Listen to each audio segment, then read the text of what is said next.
BTR नि deputy chief Govind चंद्र बसुमतारी बिथांखो माखासे जोंनि बेरेखा हानजा एबा BPF निफ्राय बिथांनिसिम बिदि गाज्रि पस्ट होनायखौ जों नुनो मोनदों जे बिथांखौ बुंनाय जादों जे गोविंद बसुमतारी बिथाङा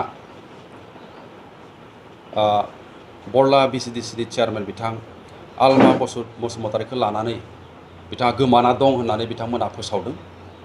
दा बेखौ लानानै आङो भैरबकुंड ब्लक जानानै गोख्रों माने सोंखारिदों बिथांमोन जायफ्रा बे पस्टखौ होदों बे रादाबखौ फोसावदों बिथांमोननिसिम गोख्रोङै आंनिफ्राय सोंखारिनाय थाबाय। जों मोनथिनो मोननाय मथेब्ला हालां बाजार BPF इउथ आरो आइ लाभ BPF होननाय आरो मोनसे क'क्राझार इउथ BPF बिथांमोना बे गाज्रि निउसखौ फोसावदों आरो बेखौ लानानै जोंनि गेजेराव बेबायसा गोरोबलायनाय गैयै सोमजिहोनो थाखाय बिथांमोना नाजानाय जादों। नाथाय जों भैरबकुंड ब्लक हिसाबै बेखौ सोंखारिदों आरो बिथांमोननि जि अजद बेयो सम्पूर्ण मिसा आरो भित्तिहीन, बेयाव जेबो सैथो गैया, बेयो नंखाय। मानो होनना बुङोब्ला गोविंद बसुमतारीया खुद मैयानि दिनाव क'क्राझाराव दङमोन आरो गोविंद बसुमतारीजों जों लोगोसे जों सानफ्रोमबो थायो।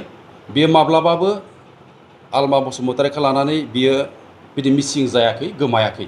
बेयो सम्पूर्ण भित्तिहीन आरो मिसा।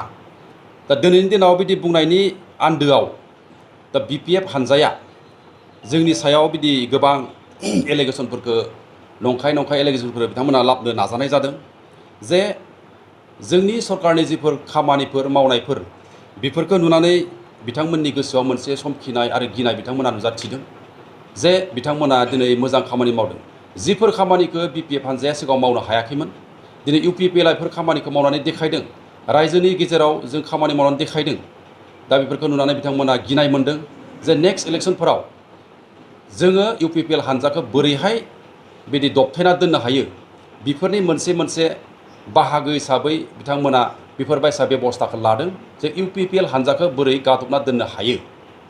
दा बेनिखायनो जों बे रावखौ बिथांमोननि बे निउसखौ आरो बिथांमोनखौ जों गोख्रै सोंखारिदों जे बेबायसा निउस होनायनिफ्राय बिथांमोना जानगार थानांगौ आरो जायफ्रा बेबायसा निउसाव लोब्बा जानानै दङ बे निउसफोरखौ माने फोसावदों बिथांमोनखौ जोंनि प्रसासन फारसेनिफ्राय थाबैनो बिथांमोननिसिम थाबैनो बिदि एक्सन लानांगौ, बिथांमोनखौ हमनांगौ, बिथांमोननि मोननांगौ साजाखौ सरकारा बिथांमोनखौ साजा होनांगौ होननानै जों खावलायनाय थाबाय।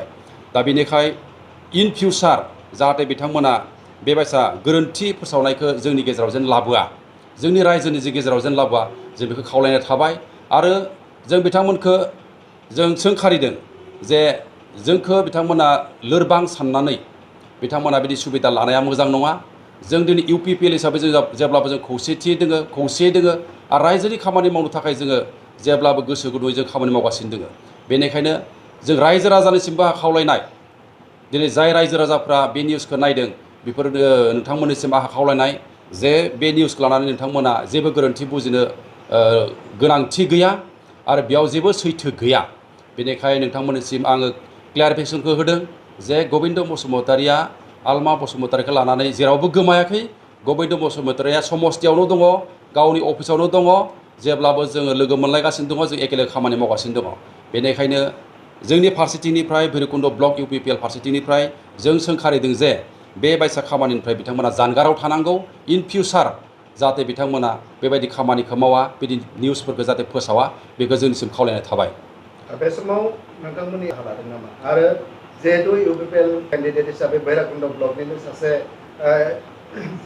MCLA बा डेपुटि चिफ, बेबायदिनो अदालगुरि समस्थिनि बिथाङा सासे MLA हिसाबै अदालगुरिनि जानानै नोंथांमोना गोख्रों मोनसे राहा लागोन नामा जायफोरा माने पेजआव फोसावदों? जोङो जोंनि पार्टी फारसेथिंनिफ्राय स्पेसियेलि जिहेतु गोविंद चंद्र बसुमतारीया भैरबकुंडनि